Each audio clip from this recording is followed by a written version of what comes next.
Hello friends, अशोकाइस में आपका स्वागत है। फ्रेंड्स, आज डे 5 है और आप लोगों को जो है डेली कुछ टॉपिक्स दिए जाते हैं।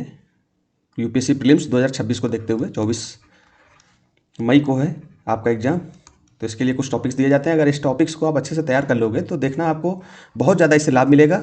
और जिस दिन एग्ज़ाम होगा उससे 5-6 दिन पहले ही आपका ये सब कोर्स, 5 दिन क्या लगभग महीने भर पहले आपका ये कोर्स कंप्लीट कर देंगे। इसमें देखिए, हम इधर उधर के टॉपिक नहीं ले रहे हैं, इसमें बहुत महत्वपूर्ण टॉपिक्स को लिया जा रहा है जो जहाँ से हर साल प्रश्न बनते हैं। ठीक है, तो वही प्रश्न आपको दिए जा रहे हैं जिससे क्या हो कि आपकी तैयारी अच्छी हो जाए। और जब आप एग्जाम देने जाओगे उससे 2 दिन 5 दिन पहले आपको इतना ज़्यादा मोटिवेशन मिलेगा कि मैंने बहुत कुछ पढ़ लिया। ठीक है, इसके साथ साथ स्टेट पीसीएस के जो एग्जाम देंगे, यूपी पीसीएस हो गया या बिहार पीसीएस हो गया, तो आपको वहाँ पर भी, क्योंकि टॉपिक्स तो वही हैं, बस पैटर्न, क्वेश्चन के पूछने का पैटर्न जो है वो चेंज हो जाएगा। तो आप ऑटोमेटिक आपको इतना ज़्यादा लाभ मिलेगा कि मैंने तो बहुत सारा कुछ पढ़ रखा है। और ये खास करके उन बच्चों के लिए ज़्यादा लाया जा रहा है जो पहले पढ़ तो लिए सिलेबस, लेकिन एक गाइड के रूप में या मेंटर के रूप में उनको कोई गाइड नहीं कर पा रहा है कि आपको ये टॉपिक पढ़ना, वो टॉपिक पढ़ना है। तो यूपीएससी के जो मैंने पेपर्स देखे हैं अभी तक, प्रीलिम्स के हों या मेंस के हों, तो मुझे पता है कहाँ से यूपीएससी प्रश्न ज़्यादा पूछेगा। ठीक है, बाकी आप एक मैगजीन आप अपने मन से फॉलो करिए। ठीक है, आपको बताया जाता है कि आपको मैगजीन फॉलो करना, करंट अफेयर पर फोकस रहना है। बाकी आप ट्रेडिशनल जितना पढ़ सको, जितना हम बता रहे हैं आपको, जितना आप ट्रेडिशनल पढ़ोगे उतना ज़्यादा आपको क्वेश्चन सॉल्व करने में मजा आएगी। बाकी आप एमसीक्यू जरूर सॉल्व करते रहिए। डेली आपको 25, 30, 50 क्वेश्चन जो है सॉल्व करने हैं अभी से।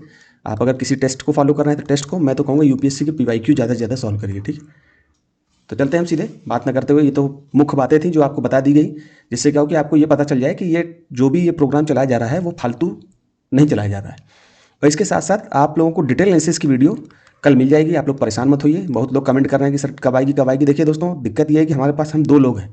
ठीक है, हम दोनों लोग जो है एक साथ मिलकर के पढ़ाते हैं। ठीक, और मटेरियल को तैयार करने में समय लगता है, क्योंकि हम आपको गलत मटेरियल बिल्कुल नहीं पढ़ा सकते। अगर हमारे पास, हम इधर उधर से अगर छपवाते हों तो उनको बोल दें, वो कैसा भी दें हमको, हम आपको वैसे डिलीवर कर दें। लेकिन बात ये होती है कि हम आपके साथ किसी भी प्रकार का कोई धोखा नहीं करना चाहते कि कल को आप, अभी तो पढ़ लोगे लेकिन कल को आप पीछे जाकर मुझे गाली दें कि सर ऐसे ये वो सब यूट्यूब में कमाने के लिए छा गए, ये वो। तो बहुत सोच समझ की चीज़ें लाई जा रही हैं, तो आप थोड़ा सा देखिए। ठीक है, तो आपका समय इधर उधर न जाते हुए आज आपको सी साइड में एलसीएम और एचसीएफ पढ़ना है। कल भी मैंने यही दिया था, आज भी दे रहा हूँ, क्योंकि टॉपिक्स होते हैं थोड़े बड़े, एक दिन में कवर नहीं होंगे, क्योंकि आपको अन्य सब्जेक्ट भी पढ़ने हैं। पॉलिटी में भी कुछ सब्जेक्ट दिए जा रहे हैं। ठीक है, इकोनॉमी में भी दिए जा रहे हैं। तो पॉलिटी इकोनॉमी बहुत जल्दी समाप्त हो जाएगी, 10-15 दिन में, 20 दिन में। ठीक है, इसके साथ साथ फिर हम दूसरा सब्जेक्ट स्टार्ट कर लेंगे। आप बताना, मुझे सजेस्ट करना कौन सा, इतिहास कर लें या फिर ज्योग्राफी कर लें या साइंस टेक कर लें या एनवायरनमेंट कर लें। ठीक है, इनमें से कोई भी आप टॉपिक बता सकते हो।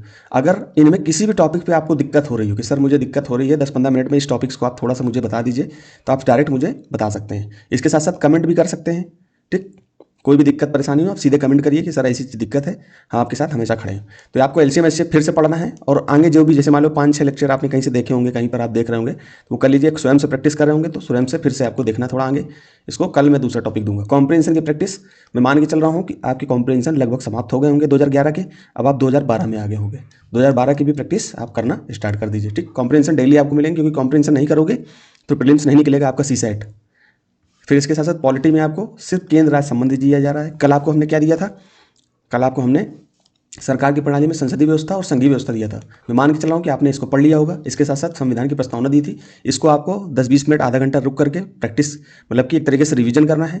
और रिवीजन करने के बाद तुरंत जो है दूसरे टॉपिक पे आ जाना। किस पे, केंद्र राज्य संबंध पे। ये लक्ष्मीकांत सर की पुस्तक से ही चीज़ें बताई जा रही हैं, लेकिन वहाँ से बताई जा रही है जहाँ से प्रश्न बनते हैं। ठीक, फिर इसके साथ साथ अब आपको ये पढ़ने के बाद कॉन्फिडेंस भी दोस्तों आएगा। आपको लगेगा कि अरे मैं तो लक्ष्मीकांत सर की पुस्तक पूरी मैंने पढ़ ली, इससे पहले आपने पढ़ी होगी, लेकिन आप रिवीजन जब कर लोगे तो आपको कॉन्फिडेंस बहुत अच्छा आएगा। इसके साथ साथ कल मैंने इकोनॉमी में बैलेंस ऑफ पेमेंट और इन्फ्लेशन बताया था, आपने, मान के चल रहा हूँ कि आपने पढ़ लिया होगा। फिर भी नहीं पढ़ा है तो रोक करके पहले इसको जो है थोड़ा पढ़ लीजिए। फिर इसके बाद साथ राष्ट्रीय आय, नेशनल इनकम आपको पढ़नी है। जीडीपी हो गया, जीएनपी हो गया, इनको अच्छे से पढ़ लेना दोस्तों, यहाँ से सवाल बहुत बनते हैं। ठीक है, इसके साथ साथ इस समय ग्रीन जीडीपी की बहुत ज़्यादा फोकस रहता है, उसके बारे में भी देख लेना। फिर इसके साथ एनएनपी क्या होता है, ये सब जो है आपको अच्छे से पढ़ना है। तो इतना आप करिए। फिर इसके साथ साथ और भी सब्जेक्ट आपको कराएंगे, परेशान मत होना। तो फिर आपको तीनों चीज़ें बता देंगे पहले दिन, मतलब सी साइड में आपको एलसीएम एचसीएफ और कॉन्फिडेंसन करना है, कॉम्प्रिहेंशन। पॉलिटी में आपको केंद्र राज्य संबंध और इकोनॉमी में राष्ट्रीय है। ठीक, इसीलिए मैंने एक एक टॉपिक दिया कि आप पीछे का रिवीजन भी कर सको, क्योंकि आप नहीं पढ़ोगे तो पीछे का भूल जाओगे।